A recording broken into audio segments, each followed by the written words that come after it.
Senior উপদেষ্টা যা করতে বলে তাহলে দেশের সার্বভৌমত্ব থাকে না। অন্তর্বর্তীকালীন সরকার গঠনের মাত্র 1 মাস পার হতে না হতেই এবার উপদেষ্টাদের বিরুদ্ধে দেশ বিক্রি করার অভিযোগ করলেন বাংলাদেশের রাষ্ট্রপতি শাহাবুদ্দিন চুপ্পু। বলেন দেশ বিক্রি করে দিব? আমি উপদেষ্টাকে বলেছি আমি এটা করতে পারি না। ডক্টর মোহাম্মদ ইউনূসের কড়া সমালোচনা করে বলেন, আপনি দেশের মানুষের কথা না ভেবে শুধু উপদেষ্টা ও সমন্বয়কদের সিদ্ধান্তের উপর দেশ চালাতে পারেন না। রাষ্ট্রপতি শাহাবুদ্দিন বলেন, আমি শেখ হাসিনার সরকারের সময়ে রাষ্ট্রপতি হলেও আমি এই দেশের একজন নাগরিক।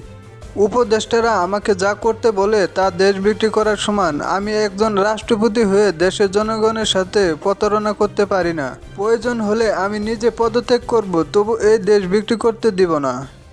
হঠাৎ করে রাষ্ট্রপতির এমন বক্তব্যের পর দেশের বিভিন্ন জায়গায় ছাত্রলীগ, যুবলীগ শেখ হাসিনাকে ফিরিয়ে আনা এবং ডক্টর মোহাম্মদ ইউনূসের পদত্যাগ দাবি করে বিক্ষোভ মিছিল করেন।